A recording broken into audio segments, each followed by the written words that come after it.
사람은 내셔널 지오그래픽 기자인데 이 사람은 예전에는 세로 사진만 찍었어요. 세로. 그제 구도 얘기했었죠. 세로 구도를 굉장히 잘하는 사람인데 요즘에는 이렇게 옆으로도 많이 찍어요. 가로 이제. 그러니까 예전에 기자들한테 사진을 찍으라고 했을 때는 세로 구도는 못 잡는데 옆으로 가로로 된 저거는 무지 잘 보여. 구도를. 그래서 오늘은 이 사람 작품 3개. 이 사람이 어디에 가서 찍었냐면 예전에 제주도에 가가지고 해녀들을 찍어가지고 뉴욕에서 전시회를 한 적이 있어요. 이 사람이. 그 메디슨 카운티 달이라는 그 영화에 이 사람이 주인공이에요. 이 사람 얘기가 영화화된 거예요. 아, 실화를? 예. 실화예요. 이 사람도 어디에 가서 제일 많이 찍냐면 큐바에 가가지고 굉장히 사진을 그런 작품 활동을 많이 해요. 근데 이상하게 어떻게 무슨 저거 했나 몰라도 제주도에 가가지고 해녀들만 찍어가지고 그 전시회 전체가 그 해녀들만 한 적이 있어요. 그러니까 한국에 지금 우리 선배 그 김중만 씨가 사진을 많이 찍어가지고 뭐 연예인들 사진 찍고 그러는데 그 사람은 어디로 가요? 아프리카로 많이 가잖아. 그러니까 눈동자, 머리 뭐 이런 걸 찍어가지고 그 사람도 하고 다니는 게 뭐예요? 그 의사 아들인데도 머리 막 이렇게 따가지고 이러고 다녀요. 근데 예전에는 그 사람이 사진을 안 했어요. 초창기 때는. 어렸을 때부터. 근데 어느 정도 큰 다음에 그 사진을 해가지고 미국에 와가지고 유학 여기 와 있었는데 고생 무지 했어요. 근데 누구하고 문제가 됐냐면 영화배우 오수비라는 여자가 있었죠. 그래서 한동안 살다가 문제가 된 거예요. 그게. 뭐 애마 보이는 친구가? 그러니까 예전에 지금 내가 하는 그 신문사 할 때에 박정희 시대 때 그 정인숙 사건 있죠. 그 보이프렌이 처음에 신문사를 한 거예요. 그걸 내가 산 거고. 유명하잖아요. 정인숙 사건.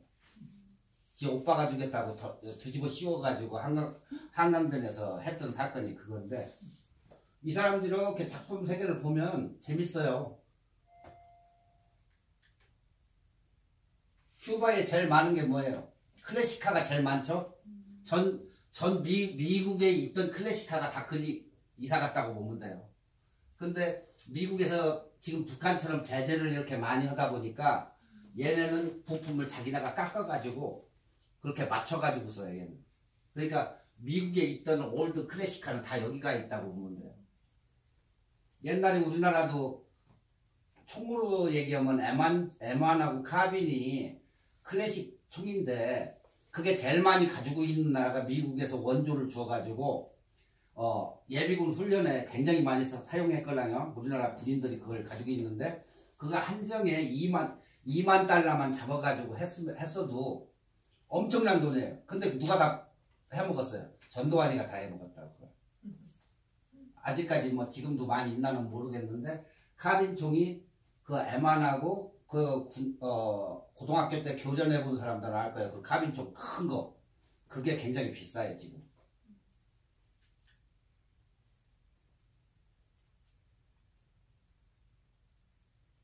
이 구도들이 이 사람도 보면은 구도들은 진짜 잘 잡아요.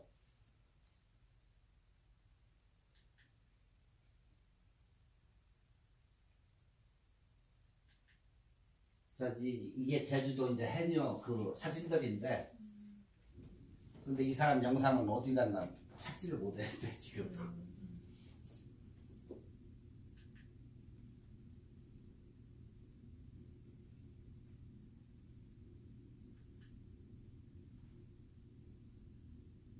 보통 사람들이 이렇게는 사진을 안 찍으려고 그래요.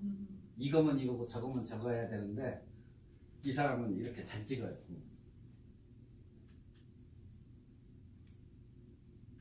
나는 카피를 하면서 이거하고 요 장이 없어져 가지고 이게 도대체 뭔가 생각을 했어요. 그랬더니 이 사람의 양력이 거기에 들어가 있었는데 어디로 달아나 가지고 그래서 블랑켓에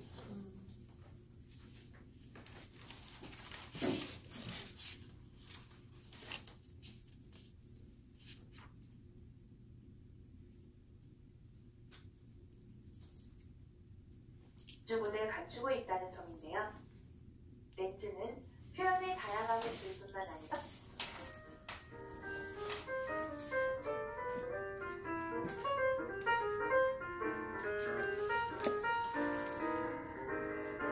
안녕하세요. 캐논 아카데미의 임슬기입니다.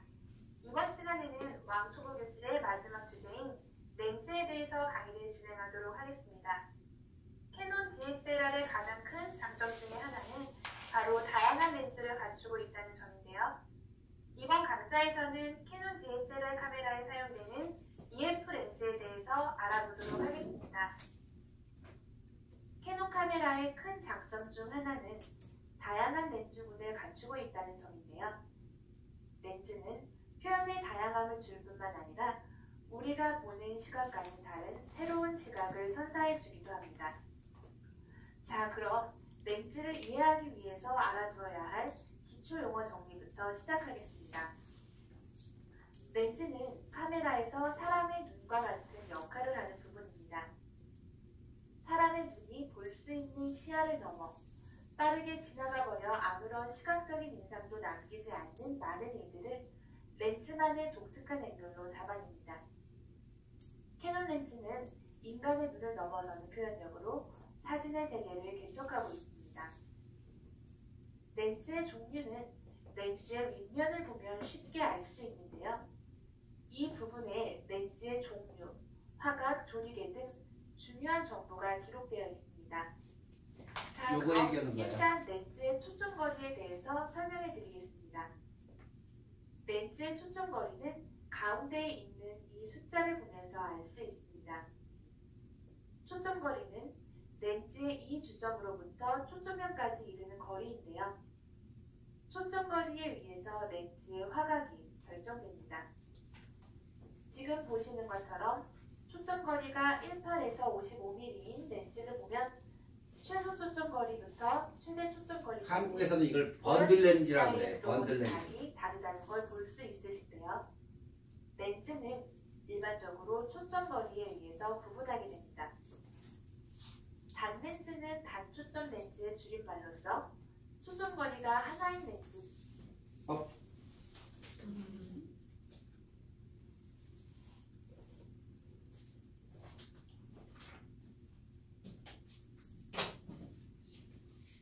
렌즈가 이렇게 비춰지걸라냐 렌즈는 그러면 여기가 볼록 렌즈 예전에 우리 하늘에서 이렇게 태양 저거 해가지고 불 내고 이런 저거를 많이 해봤죠. 사람이 이 큰 피사체를 이렇게 렌즈로 봤을 때에는 이 여기를 지나쳐 가지고 카메라 안에는 사람이 이렇게 반대로 맺힌다겠죠. 항상 여기에서 여기까지가 렌즈 사이즈예요. 렌즈가 요만하면 뭐 70에 200mm 할 때에 여기서 여기까지 거리를 얘기하는 거지 이 멀리에서 얘기하는 게 아니에요. 그러면 우리가 보통적으로 렌즈 돌리죠. 줌했다가 뭐 줌아웃 시키고 하는 그걸 갖다가 여기에서 뭐 70mm 놓고 50mm 놓고 이러는 거지 여기서 요 사이즈가 왔다 갔다 하는 거예요. 그러면 이 큰 상이 적게 여기 맺혀가지고 카메라 뷰파인더를 통해 가지고 나오는 거죠. 이렇게 똑같아요. 지금 여기서 나오는 게 렌즈 안에를 볼 때 이게 화각 이 정도 하면 17mm가 되고 35mm, 60mm가 돼요. 그러면 우리가 렌즈로 해서 봤을 때 이 면은 우리가 찍으려고 하는 면은 굉장히 커지죠. 뒤로 가면 갈수록 적어지고 그래서 단체 사진이나 일반 이런 저거 사진을 찍을 때는 35mm나 50mm 정도를 가져가는 게 좋은 일이에요. 근데 만약에 망원 렌즈를 가가지고 하면은 화각이 이게 적어지기 때문에 단체 사진이 굉장히 사람이 많을 때에는 절대 찍을 수가 없어요. 근데 그럴 때는 방법이 있어요. 뭐 한다고 했죠? 파노라마 사진. 자, 그러면 겹쳐서 찍어야 되고 한 커트를 찍고 사람이 이렇게 쫙 요마직을 섰어요. 여기서 요마직. 그죠? 그러면 여기에서 한 커트를 이렇게 찍고 여기에서 이렇게 겹쳐가지고 한 커트를 찍어요. 내가 망원 렌즈를 가지고 있을 때 얘기해요. 딱 봤는데 아 이게 안 두른다 했을 때는 빨리 그 사진이 꼭 필요하고 하면 겹쳐서 찍으라고. 겹쳐서 찍으면 이거하고 이거하고 연결이 되겠죠? 그러면 파노라마 프로그램에다 넣어가지고 요것을 갖다가 하나로 만들면 돼요. 그런 방법이 있어요. 근데 사람들이 보통 이걸 생각을 안 해요. 그냥 찍고 그냥 이거 어떻게 하지? 그럼 끝이에요 그냥. 근데 경치 사진도 우리 이번에 예전에 제가 보여드렸죠. 이번에도 갔다 왔는데 중간에 서서 이쪽에서부터 시작해요. 한 커트 찍고 한 커트 찍고 그 대신 반절 물려야 돼요. 여기에서 한 커트 또 여기에서 요마직 한 커트. 그러니까 다리를 가지고 가면 굉장히 좋은 사진을 얻는데 가지고를 안 가잖아요.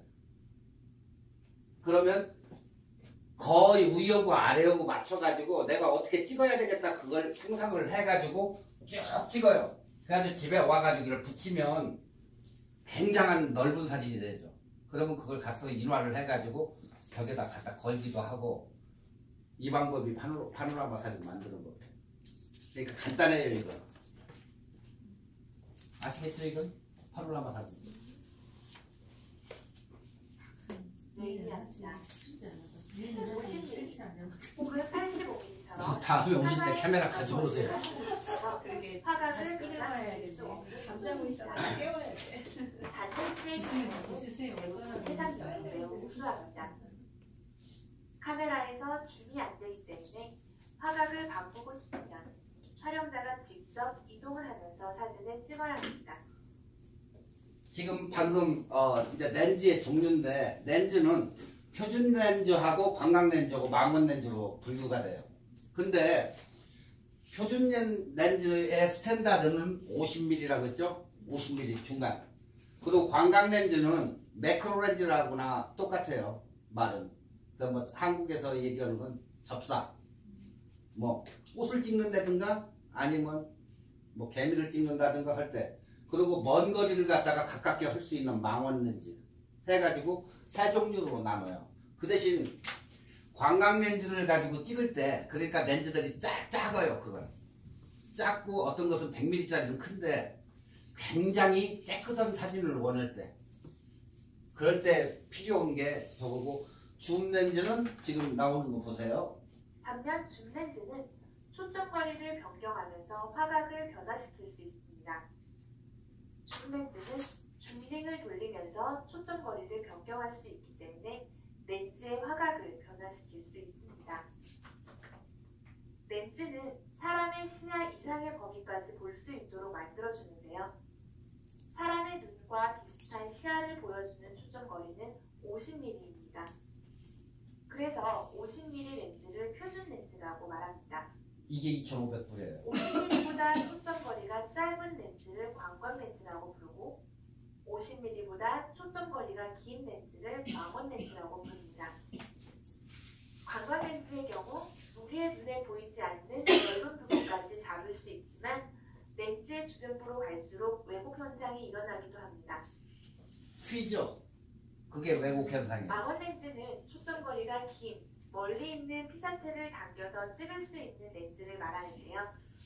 초점거리가 길기 때문에 흔들림에 유의하면서 촬영해야 합니다. 캐논에서는 EF와 EF-S 렌즈 두 종류의 렌즈가 나오고 있습니다. EF는 일렉트로닉 포커스의 약자로 전자식 초점을 잡는 렌즈를 의미합니다.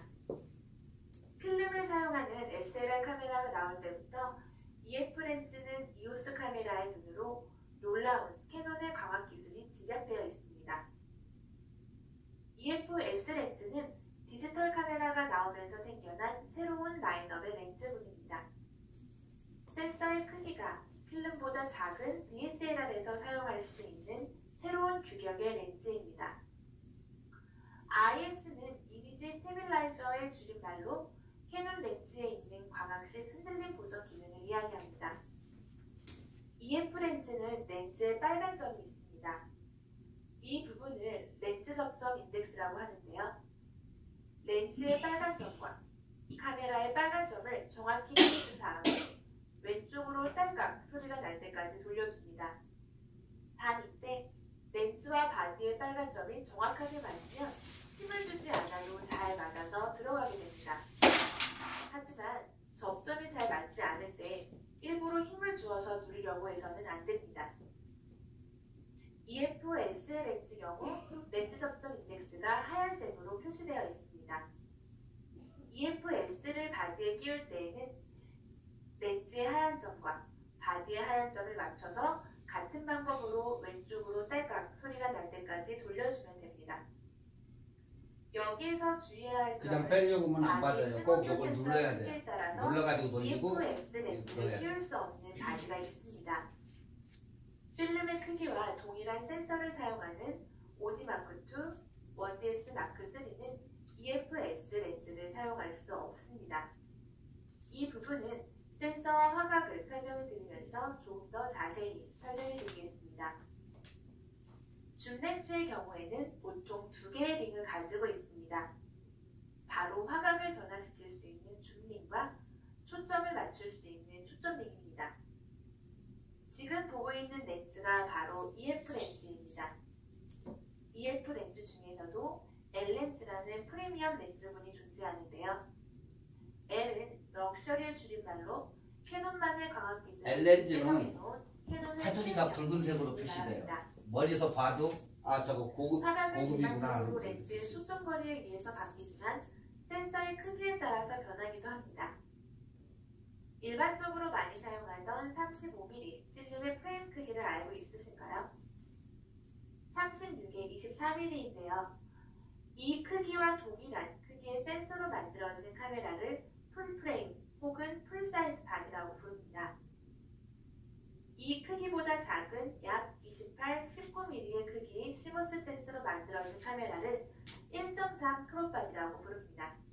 지금 여기서 크롭바디하고 풀프레임이 나왔는데 사람들이 거의 다 묻는 얘기가 풀프레임을 사야 됩니까? 아니면 크롭바디를 사야 됩니까? 이렇게 물어요. 근데 이 안에 보이는 센서 보이죠? 이 안에 센서가 크면 클수록 카메라는 비싸져요. 그리고 센서가 작으면 작을수록 이제 싸지는데 약간 우리가 풀로 1대1 바디라고 불러요. 우리가 풀프레임을 내가 찍고자 하는 피사체를 이렇게 봤을 때 전체를 그대로 가져오는 거 그게 풀프레임이고 크롭바디 같은 경우는 줄어들어요. 이게 조금 약간 줄어드는 그 사이즈가 있는데 그것을 지금 강조하는 건데 캐논 카메라 같은 경우는 지금 나온 60D 거기에서부터는 위로는 풀프레임이 되고 아래로는 크롭바디가 돼요. 그러니까 우리가 그냥 뭐 7D나 이런 것을 사가지고 사용할 때에는 크롭바디라고 불러요.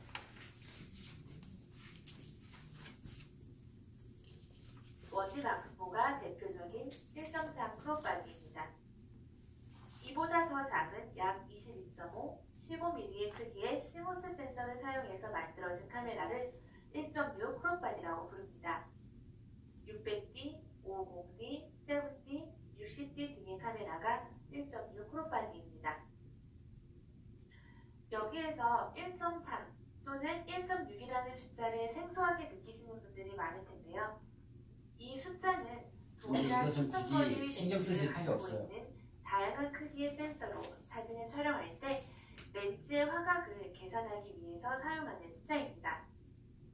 예를 들어 초점거리가 50mm인 렌즈를 1.6 크롭바디에 사용하는 경우 실제 촬영하는 화각은 필름 카메라에서 80mm 렌즈를 사용했을 때와 동일합니다. 초점거리가 1.6배 늘어난 효과를 얻게 되므로 1.6 크롭바디라는 말을 사용하게 되었습니다. 마찬가지로 1.3 크롭바디는 초점거리가 1.3배 늘어난 화각으로 촬영되는 효과를 얻게 됩니다. 따라서 18에서 55mm 렌즈를 1.6 크롭바디에 사용하는 경우 실제 촬영되는 화각은 35mm 필름 카메라에서 29에서 88mm 렌즈를 사용했을 때와 동일합니다. 1.6 크롭바디에서 24mm-에서 70mm 렌즈를 사용하는 경우 실제 화각은 38.4mm-에서 112mm 렌즈를 사용하는 것과 똑같습니다. 화각이 좁아지기 때문에 렌즈가 좀 더 망원으로 변하는 효과를 얻게 됩니다. 여기에서 주의해야 할 점은 실제로 초점거리가 늘어난 것은 아니며 사진의 주변부가 잘려서 나가 단지 촬영되는 화각이 좁아지는 효과만 나타난다는 것입니다. 크롭바디를 사용하는 경우 렌즈의 초점거리에 따른 실제 화각보다 좁게 촬영되는 결과를 얻게 되므로 풍경사진을 찍으실 경우에는 이러한 점을 감안하시면서 촬영하시는 게 좋습니다.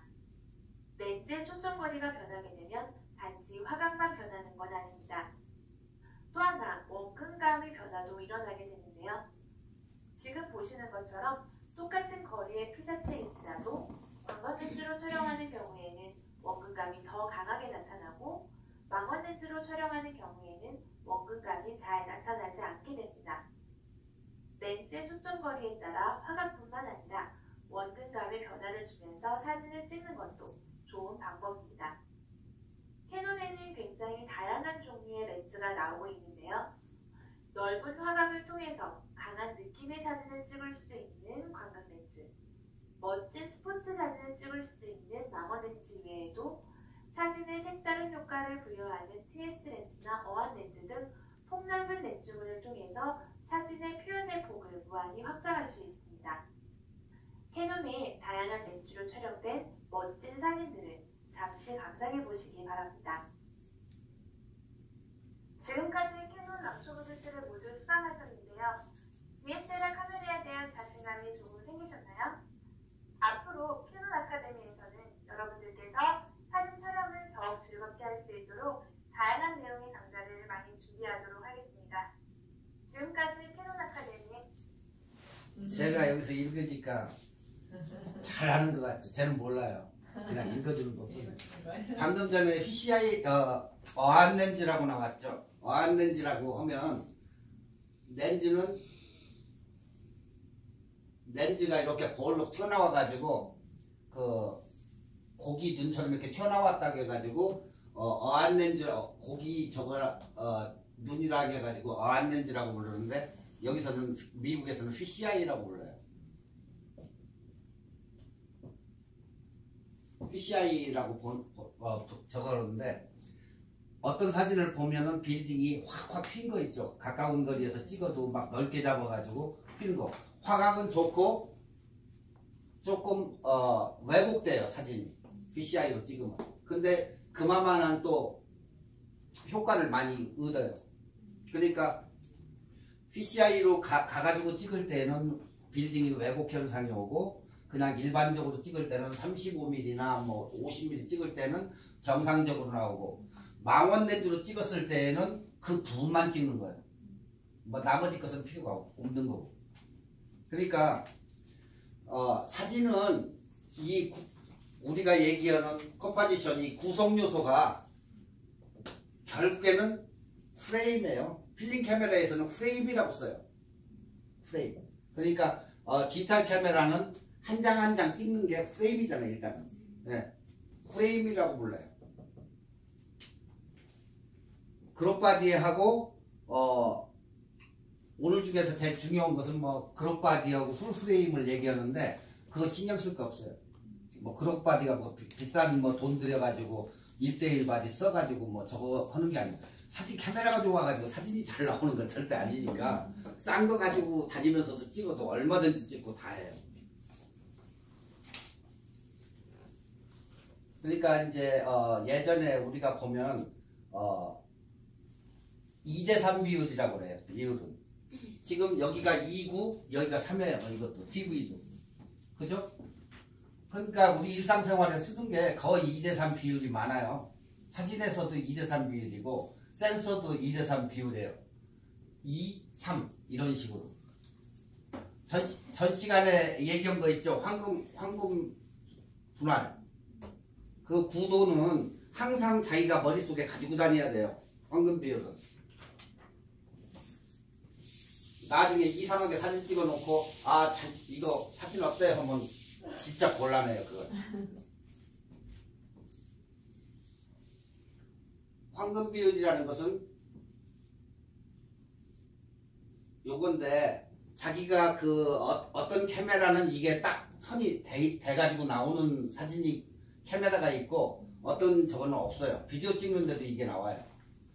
이게 황금 분할인데 꼭 여기에서 요 내 부분 안에 그러니까 예전에 우리가 증명사진 찍을 때 꼭 사람을 여기다 놓고 찍잖아요.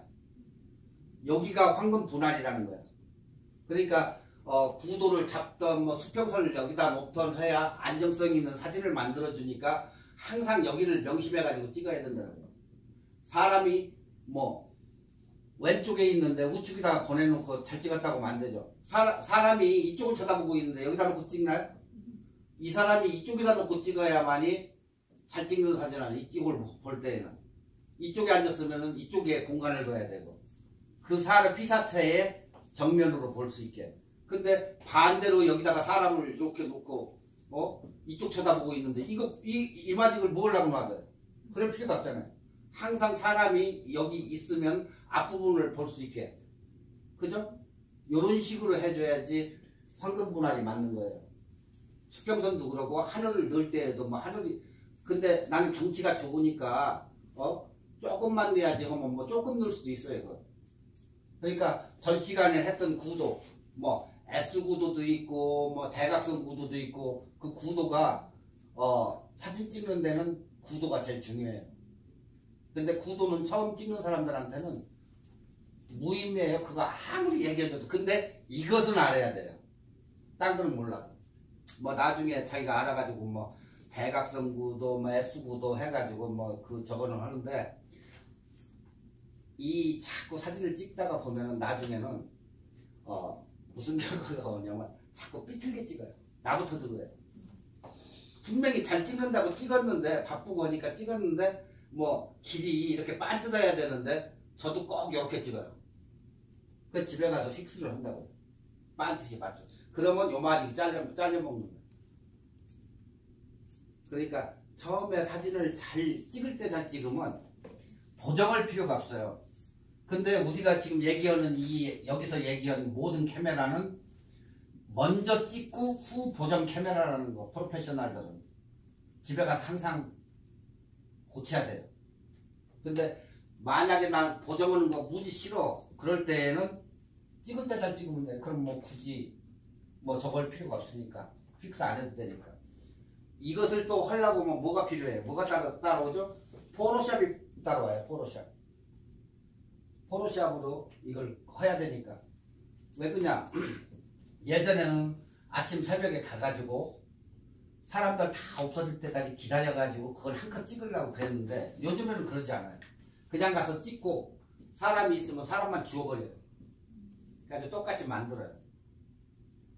근데 예전에는 이 사람이 있으면 저걸 찍기 위해 가지고 기다려야 돼요. 사람이 비낄 때까지. 그러니까 뭐 언제 찍을지도 몰라요. 이거. 근데 요즘은 포토샵이 나오면서 굉장히 좋아진 거죠. 지금.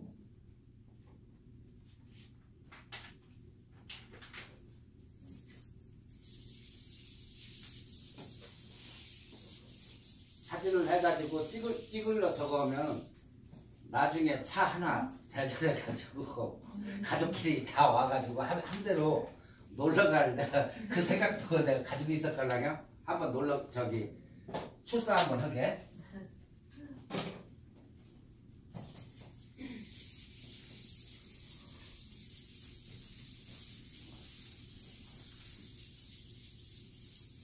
그랬더니 저 앞에 앉아있는 젊은 총각이 뭐라고 하냐면 이 동네 공원으로 가세요. 이 동네 공원에 가서 못 찍게. 동네 공원이 좋아. 화담때 가서 경치를 여기서 뭐 4시간 거리 아침 새벽에 떠나가지고 근데 꼭 그 사진만 찍으려고 하는 건 아니걸라. 낮에는 안 찍어요. 사진은. 이 빛이 너무 세면은 사진 그거 찍어봐야 필요 없어요. 그러니까 낮에는 그 근처에 있는 뭐 식당이라든가 이런 데 다니면서 맛있는 거 뭐 유명한 빵집이라든가 이런 데 가가지고 먹고 그걸 놀고 그리고 해지기 전에 가가지고 찍고 그러고 오는 거예요.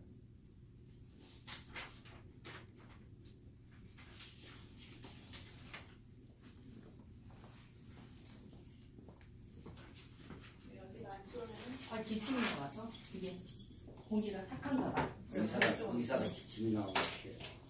어디 가서 아프다는 소리 못 한다니까 남들이면 의사도 아프냐고 못해. 의사가요 안 고쳐주는 암 닥터가 암으로 죽는 거 알아요? 그 기운이 옮기니까. 이 사진이 지금 두 개가 붙어 있는데 세계에서 가장 영향력 있는 2018년 사진이에요. 이게. 누가 찍은 줄 알아요? 한국이에요. 한국 사람들이 찍었는데 이게 진안 어디 뭐 마이산인가 어디래요. 오, 그래요? 한국 같지 않은데. 이것도 한국 어딘가 하는데 이게 굉장한 유력한 사진이라고 해가지고 전 세계 사람들이 뽑은 사진이에요. 그 중에 한국 사람이 2명이 낀 거예요. 뭐가 유력하게 애니메이션 저거. 이것은 아마 겨울에 찍지 않았나 싶어요. 겨울 새벽 정도에. 얼음? 네, 얼음 저거에다가 저 안개 좀 있는 거 보니까 아침경 아닌가 싶은데. 그냥 멋있다고요? 아니면 구도가 잘 잡혔다고? 멋있다고. 멋있는 걸로? 네, 전체적으로. 난또 기가 나오는 저걸 찍었다고 그러죠. 그러니까 그걸 생각해 보세요. 풍경으로 해서 바깥에 나가가지고 보면 단풍을 찍을 때 보통 우리가 나무에다가 태양을 걸쳐요. 그러면 햇빛이 오면 어떻게 돼요? 빛이 쫙 갈라지잖아요. 나무에 저거면. 그런 사진을 찍는 거예요. 그러니까